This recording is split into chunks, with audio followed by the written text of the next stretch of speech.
রাগ এটা ভয়ঙ্কর। অনেকে রাগ করতে করতে যে স্ট্রোক করে ফেলে, আছে না? হার্ট অ্যাটাক করে ফেলে। অনেকে রাগের মাথায় মারাও যায়, আছে না নাই? এটা ভয়ঙ্কর। এর আছে অনেক শারীরিক মানসিক অনেক প্রভাব, অনেক ক্ষতিকর প্রভাব আছে এই রাগের। রাগটা অনেকটা ঝড়ের মতো। ঝড় যেমনি একদিক থেকে এসে সব ভেঙে চুরে তছনছ করে লন্ড ভন্ড করে দিয়ে আরেক দিকে সা করে চলে যায়, রাগও তেমন একদিক দিয়ে আসে সব শেষ করে দিয়ে আরেক দিকে চলে যায়, ঠিক কিনা? এ রাগের মাথায় পৃথিবীতে কত খুন খারাপি ঘটেছে। বাবা ছেলের মধ্যে রাগ আছে না নাই? বন্ধু বন্ধুর মধ্যে, বন্ধু কয় এটা আমারে দে, ওই বন্ধু বলে না দিব না, রেগে গেছে, কিলাকিলি ঘুষাঘুষি আছে না নাই? বাবা ছেলের মধ্যে জমি জমা নিয়ে হয় না অনেক সময়? বাবা কয় এই জমি তুই পাবি না, পোলায় কয় আমার এই দিবা তুমি। বাপে কয় না দিমু না, পোলায় কয় দিবা। বাপে কয় তোরে তেজ্য পুত্র করে দিলাম, পোলা কয় তোমার মাথায় আমি কোপ মাইরা দিলাম। লেগে গেল, মারাত্মক ঝগড়া। হাজবেন্ড ওয়াইফের মধ্যে এগুলো আর হয় না, তাই না? হ্যাঁ, খবরদার, এগুলোকে বাড়তে দেয়া যাবে না। শয়তান খালি গুতায়। শয়তান চায় কি করে ফ্যামিলিকে ব্রেক ডাউন করা যায়। শয়তান একটা আরশের উপর বসে, অন্য শয়তানরা এসে বলে আমি ওজনে কম দেওয়াইছি, কারে কিছুই করস নাই তুই। আরেকজন এসে বলে আমি সুদ খাওয়ানোর ব্যবস্থা করে দিয়ে আসছি, কারে এটা কিছুই না। আরেকজন এসে বলে মাদ্রাসায় যাচ্ছিল আমি সরাই দিছি, কারে এটা কিছুই না। আরেক শয়তান এসে বলে আমি স্বামী স্ত্রীর মধ্যে বিচ্ছেদ ঘটাই দিছি। ইবলিশ শয়তান তখন এটারে নিয়ে নাচতে শুরু করে দেয়। হাজবেন্ড বলে একটা, ওয়াইফ বলে আরেকটা, আছে না নাই? হাজবেন্ড বলে তুমি যাইবা না, এই বিয়ার দাওয়াতে যাইবা না, ও আমারে অপমান করছিল। বউ কয় আমি যামু, আমার বান্ধবীর বিয়া, তোমার কি? আছে না নাই? হাজবেন্ড কয় না যাবি না, বউ কয় যামু, গেলে তোর খবর আছে। বউ কয় কি করবা? কয় তালাক দিয়ে দিলাম। আছে না নাই? ছোট্ট ঝগড়া থেকে মাথা গরম করে রাগের মাথায় তালাক দিয়ে ফেলে। এজন্য রাগ ভয়ঙ্কর। এর রাগের কারণে বন্ধু বন্ধুর সম্পর্ক নষ্ট হয়, হাজবেন্ড ওয়াইফের মধ্যে ডিভোর্স হয়ে যায়, বাবা ছেলের মধ্যে সম্পর্ক ছিন্ন হয়ে যায়। এটা ঝড়ের মতো। এজন্য মুমিনরা চাইলেই চট করে রেগে যেতে পারে। এজন্য রাগ নিয়ন্ত্রণের দরকার, আছে না নাই? রাগ হওয়াটা খুব স্বাভাবিক, এটা ন্যাচারাল, এটা কি প্রাকৃতিক। আমাদের দেহে এক ধরনের হরমোন আছে, এটার নাম হচ্ছে অ্যাড্রেনালিন বলে এটাকে, অ্যাড্রেনালিন হরমোন। এই হরমোনটা যখন নিঃসরিত হয় তখন আমরা রেগে উঠি, এর আগে আমরা রাগি না। This adrenaline hormone triggers up your bodies fight response. এটা নিঃসরিত হলেই বডি তখন ফাইট করতে মন চায়, মনে চায় খায়া ফেলাই। আল্লাহ রাসূল সাল্লাল্লাহু আলাইহি ওয়াসাল্লাম কখনো রাখতেন না, কখনো না। ওনার উপর অনেক অত্যাচার হয়েছে, উনি রাগেন নাই, উনি ক্ষমা করে দিয়েছেন। কি করেছেন? আল্লাহ রাসূল সাল্লাল্লাহু আলাইহি ওয়াসাল্লাম যখন মক্কায় নামাজ পড়তেন, আল্লাহ রাসূল সাল্লাল্লাহু আলাইহি ওয়াসাল্লাম যখন রুকুতে যেতেন, সিজদায় যেতেন, পিঠের উপরে পচা উটের নাড়ি ভুঁড়ি চাপিয়ে দেয়া হতো। আল্লাহ রাসূল কখনো রেগেছেন? কথা বলেন। তায়েফের ময়দানে দাওয়াত দিতে গেলেন, পাথর মারা হলো, তিনি রেগেছেন? বাড়ি থেকে বের করে দেয়া হলো, বাধ্য হয়ে মক্কা থেকে মদিনায় হিজরতে গেলেন। মক্কার দিকে তাকিয়ে তাকিয়ে চোখের পানি ছাড়লেন আর বললেন মক্কা তু আহাব্বুল বিলাদ ইলাইয়া, আমার কাছে সবচেয়ে প্রিয় শহর মক্কা শহর। লাউলা উখরিজতু আমা খারাজতু, আমার যদি বের করে দেয়া না হতো মক্কা থেকে জীবনে কোনোদিন আমি বের হতাম না। তারপরেও বিশ্বনবী রাগেন নাই। ব্ল্যাক ম্যাজিক করে 6 মাস বিশ্বনবীকে অসুস্থ করে রাখা হয়েছে, তিনি রাগেন নাই। আল্লাহ রাসূল সাল্লাল্লাহু আলাইহি ওয়াসাল্লাম একবার উটের উপর চড়ছিলেন। ইন দ্য মিড টাইম এক বেদুইন এসে বিশ্বনবীর গায়ের চাদর ধরে টান দিলেন। হাদিসের বর্ণনাকারী সাইয়েদনা আনাস রাদিয়াল্লাহু তাআলা, উনি বলেন কুনতু আমশি মা রাসূলিল্লাহ, আমি একবার রাসূল সাল্লাল্লাহু আলাইহি ওয়াসাল্লামের সাথে হাঁটছিলাম।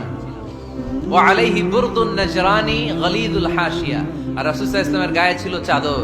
কি ছিল?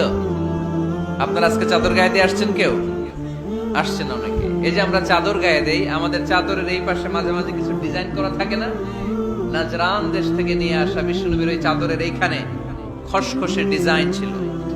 তো আল্লাহ রাসূল যখন চাদর গায়ে দেয়া, ওই বেদুইন যখন চাদর টান দিয়েছে, ওই খসখসে ডিজাইন আল্লাহ রাসূল সাল্লাল্লাহু আলাইহি ওয়াসাল্লামের ঘাড়ের চামড়া ছিঁড়ে ফেলেছে। আসছিল ভিক্ষা করতে, বেদুইন আসছে কি করতে? ভিক্ষা চাওয়ার স্টাইল দেখেন, ভিক্ষা চাওয়ার স্টাইল দেখছেন?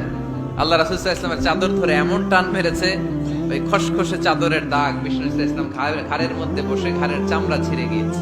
বিষ্ণু প্রচন্ড ব্যথা পেয়েছেন, কিন্তু কিছুই বলেন নাই। ফালতাফাতা ইলাইহি রাসূলুল্লাহ, আল্লাহ রাসূল তার দিকে তাকালেন, তাকিয়ে সুম্মা দাহিক, ছোট্ট একটা মুচকি হাসি দিলেন। ভিক্ষা করতে আসছে, চাদর ধরে টান মেরে ঘাড়ের চামড়া ছিঁড়ে ফেলছে আর বলতে শুরু করছে, ইয়া মুহাম্মদ মুরলি মিন মালিল্লাহ, আল্লাহর যে সম্পদ আছে বাইতুল মালের সম্পদ থেকে আমার কিছু দাও, আমার কিছু নাই। আল্লাহ রাসূল সাল্লাল্লাহু আলাইহি ওয়াসাল্লাম ফাতাহি একটা মুচকি হাসি দিলেন, দিয়ে সে যা চেয়েছে তার হাতে সেটা উঠিয়ে দিলেন। চিল্লায় পড়েন সুবহান। তার মানে আমার নবী সহজে রাখতেন না। ওনার গায়ের উপর দেহের উপর অত্যাচার করা হলে বিষ্ণু ইসলাম কখনো রাগেন নাই।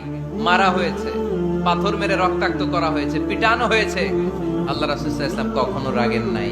তবে আল্লাহর জমিনে আল্লাহর বিধান লঙ্ঘিত হওয়া মাত্রই বিষ্ণু ইসলাম রেগে যেতেন। পড়েন আল্লাহু আকবার। আল্লাহর বিধান লঙ্ঘিত হতে দিতেন না।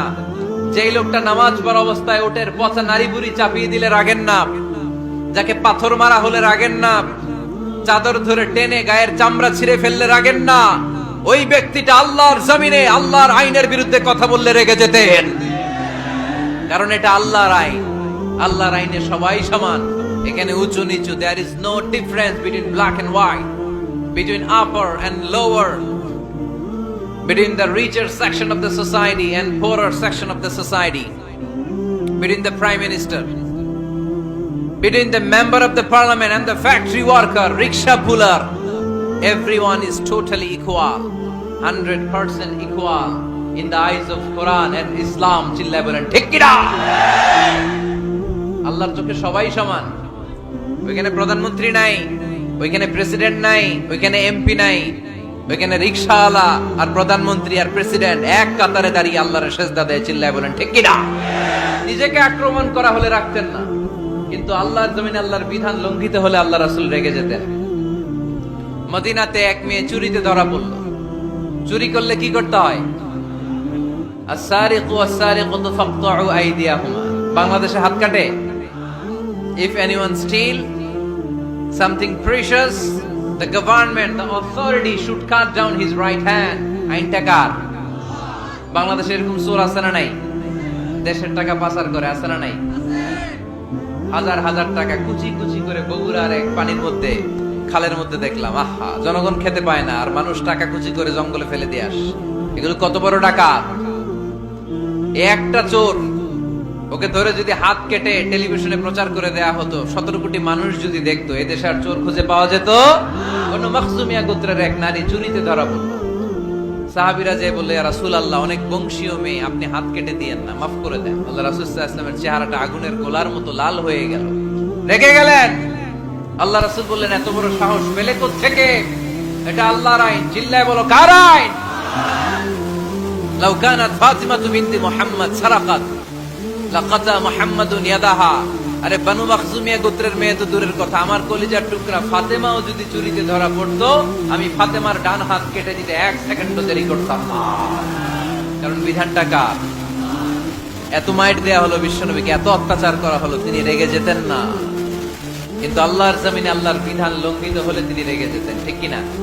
এজন্য আমাদের রাগটাও হতে হবে এমন, অপ্রয়োজনে আমরা রাখবো না। কিন্তু আল্লাহর জমিনে আল্লাহর বিধান যদি লঙ্ঘিত হয়, দুর্বলের উপর যদি সবলের অত্যাচার হয়, সমাজে যদি বিশৃঙ্খলা তৈরি হয়, তখন মুমিন রাগান্বিত হবে, বজ্র কণ্ঠে গর্জে উঠবে। চিল্লায় বলেন ঠিক কিনা?